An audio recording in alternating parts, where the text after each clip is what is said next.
Yo les CM, bienvenue sur Débutant, vos vidéos sur Dragon Ball. On est content de vous retrouver. Parce qu'il y a des infos. Il y a des nouvelles informations. Des nouvelles en plus, ça c'est bien. Alors, il y a un synopsis. avec entre parenthèses le synopsis. Alors en fait ce synopsis a été publié tout simplement sur le site Cine Colombia et Cine Colombia et parle espagnol. Sí, claro que sí, que soy el synopsis de Colombia. Et voilà. Donc c'est pas un site japonais, pas de truc qui est marqué officiel et on sait pas comment ils l'ont eu leur synopsis. En fait il me paraît long. Et il est très long, il est très détaillé. On va le lire, du coup c'est à prendre avec des pincettes parce qu'on sait pas s'il est réellement officiel. C'est un site qui a l'air professionnel mais tu sais pas, tu vois. Et nous, tu sais que si c'est pas une info, on te le dit. Si c'est une info, on te le dit aussi.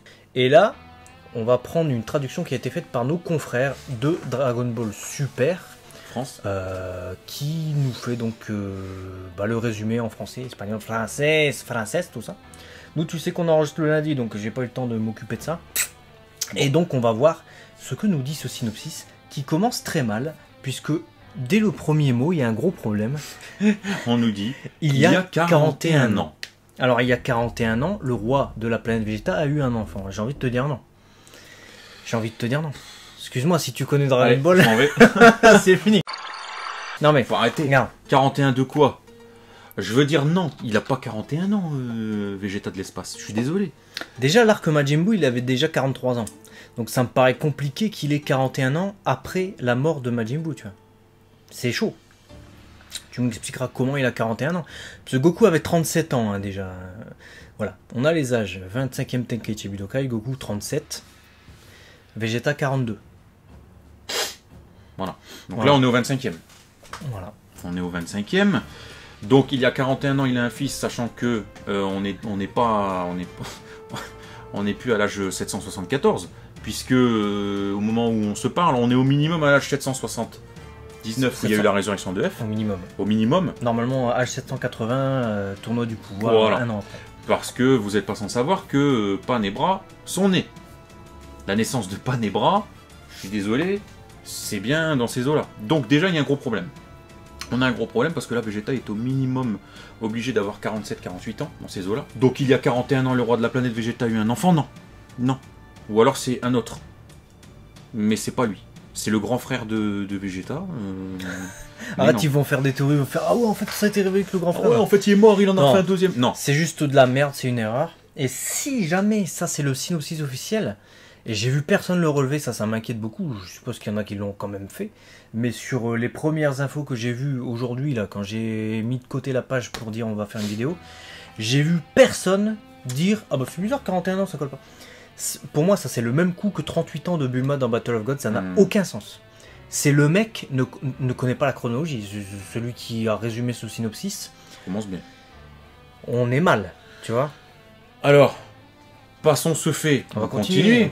Voilà. Donc, le roi de la planète Vegeta a eu un enfant qui deviendra célèbre dans un futur pas si lointain, comme le fameux prince des Saiyans Vegeta, et qui s'enorgueillira de ses talents innés de combat et de sa puissance. Bon.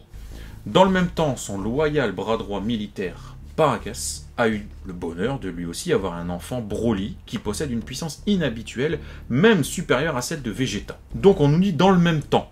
Donc ça voudrait dire que cette fois-ci, contrairement au film 8, de toute façon, les deux Broly, on vous l'a dit, on le redit, on redira tout le temps, ce n'est pas les mêmes. Mais on compare un petit peu les choses pour voir les différences. Ça serait Vegeta qui serait né, de par ce synopsis, hein, en même temps que Broly. Bah, j'ai envie de dire pourquoi pas. Là, il y en a qui sont offusqués. Rappelle-toi quand il y avait le premier trailer qui disait 3 Saiyans nés à la même époque, en fait. Une époque, c'est large, tu vois. Donc on s'en fout. Et si là, effectivement, Broly est né le même jour que quelqu'un, et que ce quelqu'un, c'est Vegeta, mais que Goku, c'est respecté, est né 5 ans après Vegeta, moi, ça me gêne pas, je m'en fous. Broly, il peut être né quand il veut, dans cette histoire-là. Il n'existait pas avant, maintenant il existe. Qu'est-ce qu'on s'en fout, tu vois. Voilà. Faut oublier la référence. Et c'est là aussi où je pense que, du coup, ça va insister sur une différence de caractère vis-à-vis de Broly, puisqu'il ne peut plus y avoir cette... Enfin, si c'est cohérent, attention. Mais il ne peut plus y avoir cette prise de tête et cette obsession de Broly pour Goku à la naissance. puisque Goku est plus jeune que Vegeta. Donc là, si Broly est né en même temps que Vegeta, c'est une équation, Goku sera plus jeune lui aussi que Broly. Donc il peut pas être né en même temps. S'ils sont nés tous les trois en même temps, là ça va poser un problème. Là ça va me poser un problème. Parce que c'est à dire que Vegeta et Goku ont le même âge. Et là ça va poser un gros problème. Ça veut dire que c'est n'importe quoi là. C'est de la grosse merde. Bah oui, parce que Broly, tu proposes une écriture, c'est... On peut dire, tu vois, littéralement, tu veux faire parler le verbe, tu dis c'est une réécriture du personnage de Broly, parce qu'il a existé officiellement. Officiellement n'est pas canon, attention. Officiellement, ça veut dire... Toei Animation est officiel, c'est le studio d'animation, ils y sont officiels, tu vois, ils détiennent les droits de Dragon Ball. Ils ont créé Broly, qui n'est pas dans l'histoire originale de Toriyama, qui n'est pas considéré. Les films, tous les films sont officiels, les jeux vidéo sont officiels, les cartes sont officielles, ce qui n'est pas officiel, c'est les fan-made. Donc Broly a existé officiellement dans l'univers non canon de Dragon Ball. Ok, tu le réécris dans le sens où tu le réinterprètes, et là, tu l'intègres dans le canon. Voilà. Tu peux dire donc c'est une réécriture du personnage de Broly. Là, tu peux dire que c'est une réécriture du 8e film, du scénario, voilà, c'est agencé différemment. Mais tu ne peux pas, ou alors si tu le fais là, Toriyama, il y a tout le monde qui va te lâcher, réécrire Goku et Vegeta que tu as écrit dans ton manga, si c'est censé être la continuité, tu vois. Tu peux hein, les réécrire, mais pas dans la continuité, tu vois. Pas dans la continuité avec une histoire, donc Dragon Ball Super, qui s'insère dans une ellipse, tu vois. Ça serait complètement con. Genre dans ton manga, tu vois, ils ont 50 différences. Ouais, il y a des dates, il y a... même si... Il y a très peu de dates dans Dragon Ball. On arrive à recalculer les ajustements par rapport aux dates qui sont données. La chronologie, on arrive à la calculer facilement, puisqu'il y a tout le temps des ellipses 1 an, 2 ans, 3 ans, 7 ans, etc., 10 ans. Là, si c'est encore n'importe quoi, du genre déjà 41 ans, moi ça me sort par les yeux. Si jamais Goku et Vegeta ont le même âge... Ah, c'est la porte ouverte à toutes les fenêtres. Alors là, mais oui, là c'est... Bon, du coup, on va continuer puisqu'il est assez long. Mais le roi Vegeta, jaloux, a envoyé bébé Broly sur une planète obscure et distante, dans une petite capsule spatiale. Dans un pot spatial. Bon, jusque-là, ok. Paragus, furieux, trahit alors le roi Vegeta pour rechercher son fils adoré, et finit par le retrouver sur une planète orageuse. Désespéré, il perd son moyen de retourner à la maison car l'impact de l'atterrissage a détruit sa navette, ce qui signifie que son fils et lui-même se retrouvent seuls et abandonnés durant plusieurs décennies sans espoir de se faire aider. Non, on va continuer le synopsis. Hein, de nos jours, sur Terre, 6 Dragon Ball se font voler dans le laboratoire de Bulma par Frieza, tout juste ressuscité, qui espère enfin réaliser son ambition. Pendant ce temps, les patrouilles de l'armée de Frieza retrouvent par hasard Paragus et Broly dans les confins de la galaxie et les amènent devant Frieza pour construire une armée encore plus puissante. Surpris par la puissance de combat et l'entraînement de Broly, Frieza agite les habits ensanglantés de Paragus et se dirige vers la Terre glacée où se trouve la dernière Dragon Ball. Goku et Vegeta, alors qu'ils se rendent en vitesse sur cette Terre glacée pour retrouver les Dragon Ball perdus, font face à leur rival de toujours, Frieza, et au formidable Broly. La bataille finale est sur le point de commencer, mais face à la puissance de Broly, qui évolue au fur et à mesure du combat, Goku et Vegeta sont obligés de se mettre sur la défensive. Alors déjà, je comprends pas le passage des habits ensanglantés de Paragus. Frieza agite les habits ensanglantés de Paragus. Ça, c'est une phrase pour moi qui ne veut rien dire. Donc on va regarder un peu. Ouais, c'est bien ce qui est noté, hein. La Camisa Ensanglantada. C'est pour ça qu'on vous dit à prendre avec des pincettes, hein, parce que Paragus, il est pas censé être mort, hein. Quand ils arrivent sur Terre, il fait « Yallez Broly !» On le voit dans le trailer. Donc vas-y Broly, décor enneigé, le vaisseau de Frieza derrière, c'est typiquement la scène qui nous est décrite quand Frieza arrive avec Broly et Paragus et que Goku et Vegeta vont se castagner. Donc a priori, Paragus et les habits ensanglantés, pourquoi ? Qu'est-ce qui t'est arrivé, Paragus, tu vois ? Bah c'est surtout que c'est Frieza qui agite ses habits, tu vois. C'est pas genre Paragus agite ses habits ensanglantés, genre tu vois, ça fait des années, il a qu'une paire de fringues, il y a plein de sang parce qu'ils se sont sortis. C'est genre Frieza il l'a marave quoi. Mais c'est ça, je veux dire Frieza il l'a pété, il est par terre, il est en sang, il prend ses habits comme ça, il fait ouais ton père c'est de la chiquette, tiens vas-y tu veux. Enfin tu vois en gros. Donc en gros on nous spoil déjà le film. C'est ça. Mais il n'y a aucun rapport. Oui. Ça spoil. Vous avez eu un bandeau spoil en début de la vidéo de toute manière, parce que ça spoil complètement le film ce truc. En fait, j'ai beaucoup de mal avec ce synopsis. J'ai beaucoup de mal, je sais pas s'il est officiel. Je sais pas, je le trouve long, je le trouve trop révélateur, je trouve qu'il y a des questionnements chelous, et je sais pas d'où il est popé en fait. Et je me dis, un synopsis, c'est pas censé être un résumé de film, tu vois. Là, c'est un résumé le bazar, tu vois. Il fait 800 lignes. Même le V-Jump, même le Saikyo Jump, même tous ces magazines, même le site officiel n'a même pas donné une brique de ce truc-là. Et là, ils nous pondent ça, on sait pas d'où, on sait pas comment. Ciné Columbia. Donc, je sais pas. Je suis très dubitatif. On vous le dit, hein, prenez-le avec des pincettes, hein, parce que si ça tombe... Bah, moi, j'ai envie de vous dire... Parlons-en, mais c'est tout. Ouais, voilà, parlons-en, mais on va pas en faire un fromage là-dessus, parce que déjà, le premier mot, déjà, c'est une connerie. Déjà, le premier... Ça peut être vrai, hein, ils en ont fait des conneries officielles. Je vous ai cité Battle of Gods tout à l'heure.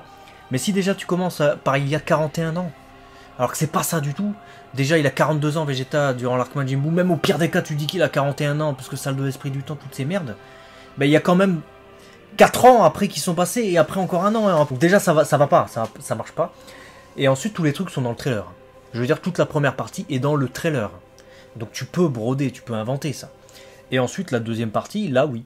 De nos jours sur Terre, si Dragon Ball se font voler par Frieza, on savait que Bulma réunissait les Dragon Ball.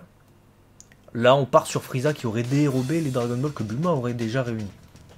Et après, on est dans des affrontements qui prennent le premier trailer et puis d'autres choses avec des ambiances plantées, tu te demandes pourquoi.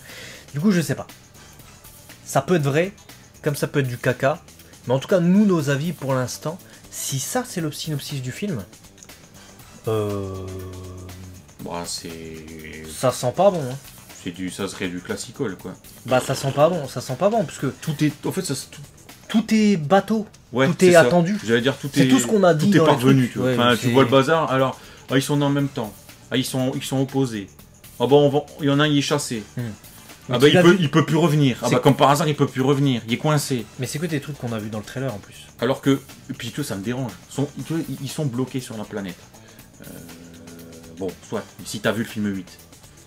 Tu vois un peu ce qui s'est passé avec Broly. Je veux dire, il est capable avec sa puissance de faire des trucs. Regardez le film, il va pas rester comme ça comme un con en train de bouffer des œufs pendant 50 ans, il va peut-être essayer de bouger, quoi. Si c'est une vieille planète pourrie, il n'y a rien à faire. Justement, si tu veux faire un film sur Broly, le film 8, il prend le parti, tu vois, on sait tous que les Saiyans ne peuvent survivre dans l'espace.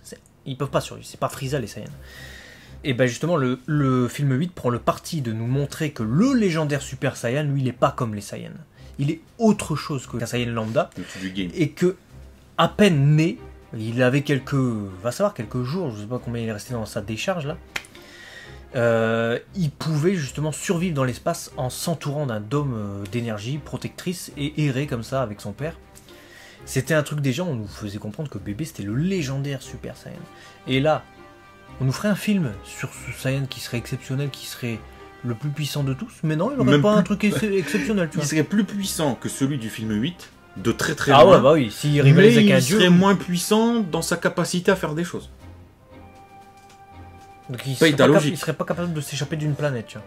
Donc ouais, je sais pas. Si c'est ça le synopsis, il y a des failles, il y a des manques de profondeur sur certaines choses. L'histoire des Dragon Ball, enfin tu vois, de nos jours, les Dragon Ball se sont fait dérober, il y en a 6, comme par hasard à la 7ème ils sont en alerte, là ils se disent ah bah Frieza faut aller à sa poursuite, il va sur une planète glace, enfin sur la partie glaciaire, ah bah on va se dépêcher d'aller sur la partie glaciaire, enfin je sais pas, c'est... Tu vois ce que je veux dire? Ça manque de... Les trailers hypaient beaucoup plus que ça, ouais. Tu m'excuseras mais à la base on nous dit Broly déjà, on se disait ça va faire comme Frieza, tu vois, c'est du réchauffé, donc... Tu vois les trailers, tu te dis d'accord, il y a du travail et Toriyama a l'air d'avoir en plus inséré Dragon Ball Minus, donc ça va être super intéressant, même si ça va être une réadaptation encore une fois. Là tu tombes sur ce synopsis qui ressemble en fait à ce que tu pourrais te dire toi en regardant les deux trailers du film qui sont sortis pour l'instant. Ça j'ai l'impression que c'est un fan service, tu vois. Genre limite c'est un fan, on lui a dit ou un gars qui travaille chez Columbia, vas-y fais-nous un résumé du film, je sais pas quoi, de ce que t'as vu dans les trailers, ou invente-nous un truc, je sais pas quoi, tu vois. Et que le gars il a fait ma claro que sí, qu'il y a 41 ans, il a fait ça, je sais pas, j'ai du mal, ça sonne pas officiel en fait. Si c'est le cas, je serais très étonné d'avoir autant d'infos aussi larges, très peu. Enfin, regardez les épisodes de Dragon Ball Super, on vous a fait les prédictions de Baba. Les prédictions de Baba, c'était 5 phrases, 4 phrases, c'était toujours comme ça le truc. On n'avait rien, on devait supputer des trucs sur 3 phrases. Et là, on est le 15 octobre, donc à 2 mois, il reste du temps, on nous donnerait toute l'histoire. Je veux dire, à la fin, tu rajoutes Goku et Vegeta sont obligés de se mettre sur la défensive. Ils devront donc fusionner et affronter le monstre et élever leur pouvoir au paroxysme du Migate no Goku. C'est fini, t'as le film. Surtout que je vais vous dire un truc. Généralement, quand on a les synopsis complets, les premiers, c'est les Japonais ou bien Funimation, donc les Américains. Et c'est très rarement Funimation, les Américains, c'est généralement sur les sites officiels japonais. Et les synopsis, effectivement, comme il l'a dit, ils sont beaucoup plus courts. Et les Espagnols, on peut même pas se dire, ou les Latino-Américains du coup, qu'ils ont récupéré le film pour être projeté, puisque l'avant-première mondiale sera le 14 novembre, donc dans un mois exactement, au Japon. Donc ça sera les Japonais encore qui l'auront en premier. Sauf s'ils l'ont donné pour doubler. Non, parce que pour doubler, ils l'auront en avance évidemment, mais je pense pas qu'ils l'auront autant de temps en avance. Parce que les premières versions internationales du film sortiront normalement en janvier 2019. Il y a très peu de films qui sortiront en décembre, à mon avis, à l'international, et elles seront en VOST, sous-titrées dans la langue du pays. Pour travailler le doublage, il faut avoir le film en avance. Les Américains auront cette chance d'avoir le film en avance, mais ils ne pourront sortir que la VOST-A, donc au plus tôt, et ensuite la version américaine, doublée, en janvier. Pas avant, ils vont pas sortir là maintenant, novembre, décembre. Donc je pense même pas que les latino-américains ont accès directement au film là maintenant. Moi j'ai un point d'interrogation. Pour moi, à l'instant, en octobre, il y a très peu de monde qui a vu le film. Bon voilà, enfin donc gros point d'interrogation sur ce synopsis. Dites-nous vous ce que vous en pensez. Est-ce qu'il vous paraît cohérent, pas cohérent, ouais. Exceptionnel, pas exceptionnel, véritable, info, intox, enfin, voilà, dites-nous tout. Et on va en profiter pour vous donner aussi 2-3 infos qui cette fois-ci, elles sont 100% officielles. Et ce sont donc les impressions des seiyuu respectifs de Chilai et Lemo qui ont été interviewés et qui, dans leur interview, nous ont révélé 2-3 petits secrets. On dit 2-3 parce que ça n'a pas révolutionné le game non plus. Mais donc on va commencer par Nana Mizuki, qui sera donc la voix japonaise de Chilai. Hein. Donc c'est ce qu'on appelle la seiyuu, pour ceux qui ne connaissent pas le terme. Et en gros... pour résumer, on nous dit déjà qu'elle apprécie énormément Bulma, c'est son perso préféré, parce que c'est un perso ouvert d'esprit, qui a rencontré... Voilà, bref. Mais ce qui est le plus intéressant, et surprenant, c'est que Nagamine, donc, lui aurait demandé... Nagamine qui est le réalisateur du film. Voilà, lui aurait demandé de ne pas surinterpréter Chilai. Alors... ça nous fait nous poser des questions. Tu te tournes vers moi parce que je t'ai dit quelque chose en off avant la vidéo, mais donne-moi d'ailleurs ta version et je te donne après la mienne. Moi, comme ça on peut en débattre. Ne pas trop surinterpréter, je le comprends par ne pas trop surjouer, être sur la réserve. Genre c'est un personnage... c'est pas une meuf qui va faire... qui va s'esclaffer, ouais. Tu vois, c'est genre... elle va toujours être un peu dans le contrôle de ses émotions, genre... ouais, c'est super, tu vois, elle va pas être en genre... c'est génial, tu vois. Moi j'avais peur en lisant ça que surinterpréter, c'était Mizuki Nana qui devait justement pas surinterpréter le personnage. Et comme elle serait pas assez profonde comme personnage, ou du moins il n'y a pas cette piste pour avoir tous ces traits de caractère, ouais, pas assez développé. Elle doit rester en surface. Donc je sais pas trop qu'est-ce que ça veut dire en fait concrètement. Mais compliqué d'interpréter ça sur quelques mots. De toute façon, on aura la réponse lors du film. On verra tout de suite si le perso il est profond avec un passif ou plus du cul. Après je me dis c'est un perso qui est censé avoir un petit passif. Si on lui donne rien, surtout ça me dérangerait. Rappelez-vous, ça m'avait bien plu en plus ce qu'ils avaient dit sur Chilai. Je sais plus si c'était dans un live ou dans une vidéo, je sais même plus. Mais on vous avait expliqué un peu, c'était Nagamine qui avait raconté, je crois, ou l'équipe, le staff de production qui avait dit en tout cas ce qui allait se passer avec Lemo et Chilai, leur background. Qu'elle c'était une voleuse, elle s'était emparée d'un vaisseau spatial, que du coup elle avait atterri sur la station spatiale de l'armée de Frieza. Il y avait Lemo et justement ils ont fait équipe et ils sont allés à la rencontre de Broly. Voilà, c'est ce qu'on apprenait. Et c'est eux qui allaient découvrir Broly dans ce film. Et justement on vous reparlera de Broly Lemo juste après. Mais du coup Chilai paraissait intéressant puisque c'est pas un personnage qui était enrôlé dans l'armée de Frieza pour ses convictions, tu vois. Elle était pas là à se dire oui, je veux détruire des planètes, les anéantir pour mon seigneur Frieza, mon tyran et souverain bien-aimé. Non, pas du tout. C'était un personnage qui arrivait là par hasard finalement. Donc c'est très très intéressant ça dans une œuvre comme Dragon Ball, surtout dans un film où tu veux faire du space opéra, où tu as plein de trucs qui se passent en même temps, et finalement tu as des situations qui amènent à d'autres situations, principe d'une histoire, mais qui amènent à des situations qui n'étaient pas prévues du tout. Tu as des personnages qui se retrouvent là par hasard, tu vois, ils sont coincés, ils sont emmenés dans un truc. Ça rappelle beaucoup Star Wars. Toriyama est un grand fan de Star Wars. Donc j'ai beaucoup aimé, tu vois, cette première impression que me donnait en tout cas Chilai. Là, j'ai envie de voir et j'ai envie de ne pas être déçu justement par ce personnage. J'ai peut-être une idée en fait, parce qu'il lui demande de ne pas surinterpréter, c'est peut-être par rapport au rôle qu'aura en fait Chilai, parce que tu l'as clairement dit, elle est arrivée dans un vaisseau, elle a fait équipe avec les mots, voilà, on ne sait pas trop réellement ce qu'elle pense.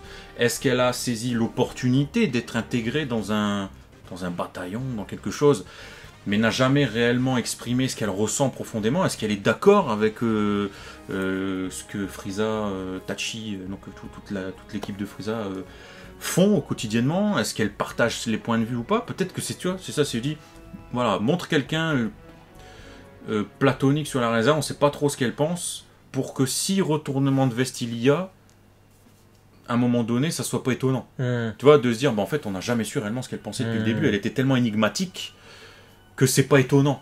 Tu vois, c'est peut-être ça, en fait, je sais pas. Très possible. Et du coup, on passe à Lemo, qui va peut-être nous donner d'autres pistes, hein, puisqu'il a une relation intéressante apparemment avec Broly.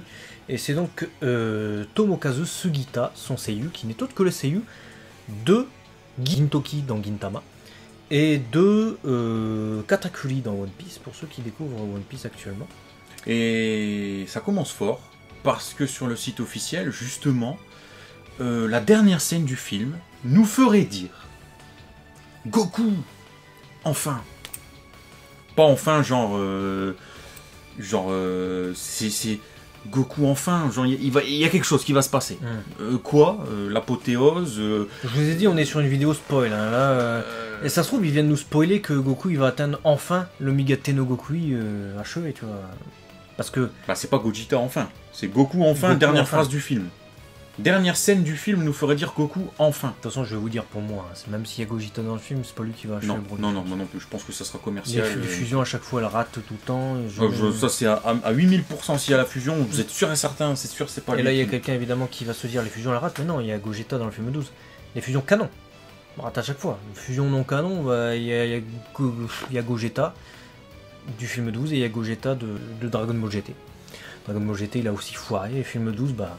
S'il est si mythique, c'est justement parce qu'en une fraction de seconde, il a battu Janemba. Bah là, écoutez, moi je le voyais venir depuis 1000 ans déjà, le Goku Migate no Gokui, mais là... Ça semble... C'est pas ce qu'il dit, hein, mais... Goku enfin, genre Goku le soulagement enfin, du film. Qu'est-ce que peut être ce soulagement? Tu vois? Bon. Pourquoi il a besoin de dire ça aussi, Sugita? Fait chier aussi avec son bonnet. On nous dit aussi que voilà, quand il était petit, il n'avait pas forcément d'idées préconçues ou établies sur Broly. Voilà. Mais désormais, maintenant qu'il est dans le film, ils disent que ça complète bien les pouvoirs irréguliers de Broly et nous fournira une vision du monde du côté des faibles. Voilà. C'est intéressant, parce que c'est bien de voir les forts et tout, et ça équilibre bien, je pense. Si Toriyama a écrit un truc comme ça, en mettant justement des faibles d'un côté et Broly en opposition, ça peut être très intéressant, parce que, comment dire ça, dans le film 8, c'était l'opposition en fait, des Saiyans qu'on connaît et qu'on soutient, même si Piccolo se joignait au truc à un moment donné, c'était les Super Saiyans contre Broly, le légendaire Super Saiyan. Et c'était que des personnages puissants, tu vois. Il n'y avait pas d'opposition vraiment, les faibles. Les faibles, c'était les chameaux Seijin, donc les Chamoyan, on peut dire ça. Pour ceux qui connaissent la version française. C'est notre planète. Exactement. C'est tout, et on les voyait, c'était plutôt des figurants, mais juste pour nous souligner la cruauté de Broly et de Paragus. Paragus qui les exploite comme des esclaves sur la nouvelle planète Vegeta, et Broly qui détruit leur planète, et voilà, finalement, leur berceau est détruit, ils ne peuvent plus retourner chez eux. Là, dans ce film, si on suit vraiment Chilai et Lemo et qu'on voit des personnages qui ne peuvent rien faire finalement, qui sont moins puissants que des soldats de Frieza lambda, et qu'on a en opposition le Super Saiyan légendaire Broly qui est plus puissant encore que Goku et Vegeta, bah ça peut être intéressant, surtout s'il cohabite avec, ce qui risque d'arriver, tu vois. Bah ouais, d'autant qu'on nous précise, enfin il nous dit, Lemo n'est peut-être pas très puissant, mais il a survécu dans l'armée de Frieza grâce à d'autres talents. Et c'est justement ça dont je vous parle, c'est parce que dans Dragon Ball, souvent on voit les puissances, les puissances, les puissances. Il n'y a pas que ça. Il n'y a pas que ça, et si on voit ça, c'est par le prisme des fans. Le prisme des fans qui ne voient que ça. Jamais dans Dragon Ball, en lisant Dragon Ball, j'ai vu les puissances, les puissances, les puissances. Jamais, moi je vois pas ça dans Dragon Ball. Et donc là, c'est super intéressant s'il y a ça, parce que les mots pourraient...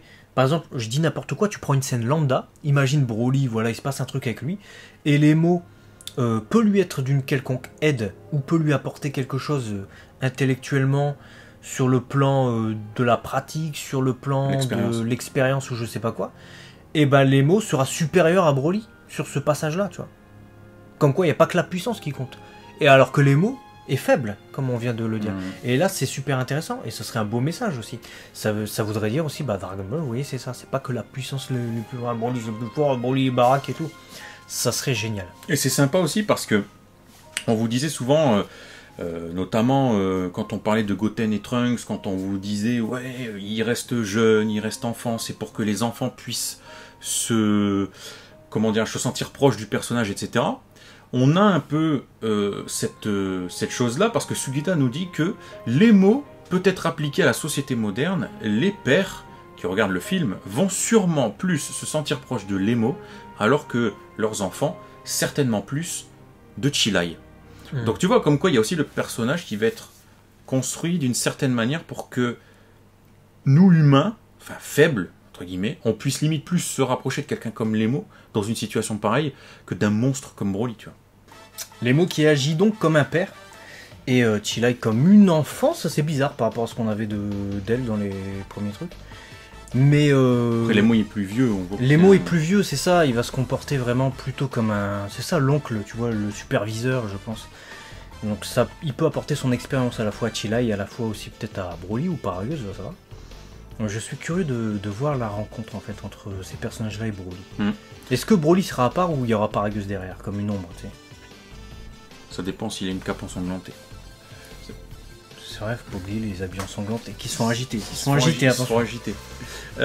Bon, pour donner un peu plus de profondeur, on a également donc Tomokazu Sugita qui nous dit avoir profondément réfléchi au rôle de Lemo, et il a même demandé donc au réalisateur, à Nagamine, qu'est-ce que Lemo ressent là tout de suite, alors qu'il enregistrait qu'une simple prise à ce moment-là.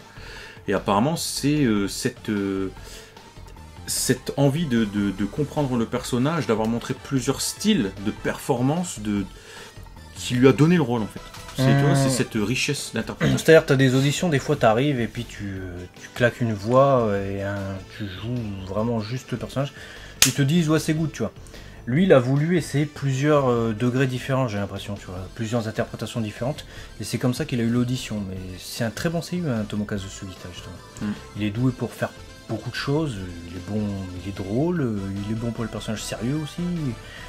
Donc ça m'étonne pas qu'il ait eu les mots, mais par contre j'ai hâte de voir comment il va l'interpréter, parce que je le vois souvent sur des personnages plutôt posés ou des personnages plutôt cassos, mais sur des personnages comme les mots, tu vois, j'ai pas en mémoire des animés sur lesquels je l'aurais vu.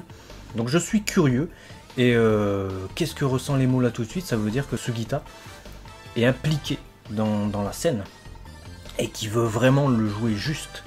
C'est pas plus mal, parce que c'est des seiyuu, tu vois, qui vont jouer des personnages qui restent quand même des personnages secondaires du film, même s'ils auront un rôle certainement très important.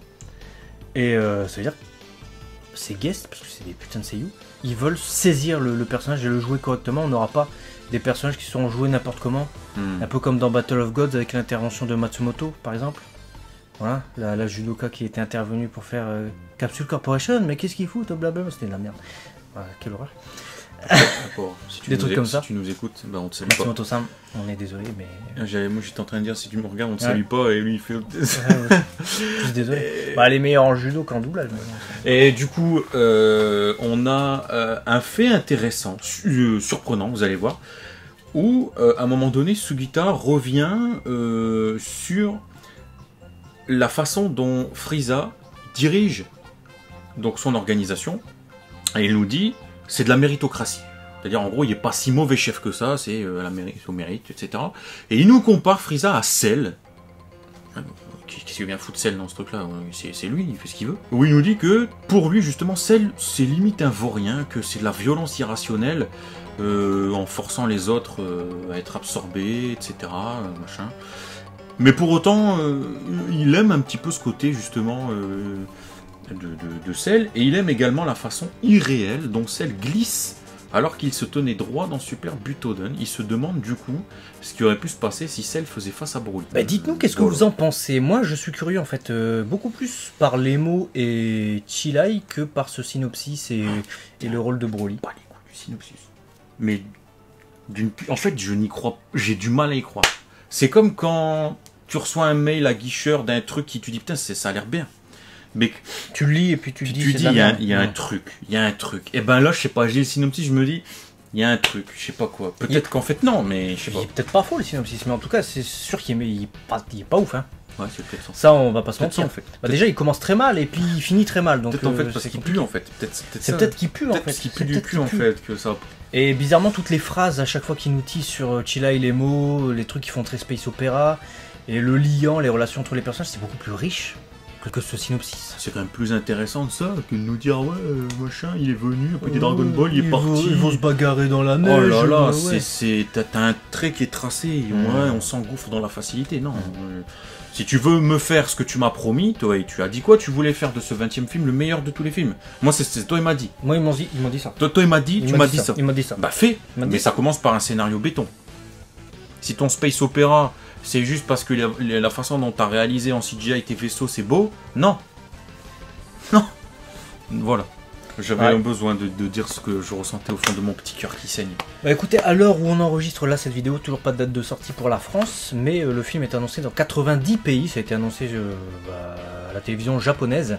Donc on est à peu près sûr qu'il sortira en France. Hein. Mais quand? That is the question. Vous le saurez de toute manière bien assez tôt en suivant la chaîne. Si vous n'êtes pas abonné, abonnez-vous sur DB Times. Merci à tous ceux qui nous soutiennent sur Utip et nous permettent justement d'avoir 5 centimes à l'aide d'un visionnage de publicité. C'est super important pour nous honnêtement. Merci beaucoup si vous le faites. C'est génial. Et tous ceux qui partagent les vidéos, qui commentent, vous êtes les meilleurs. Et matané. Et lâche ton like. Et bon.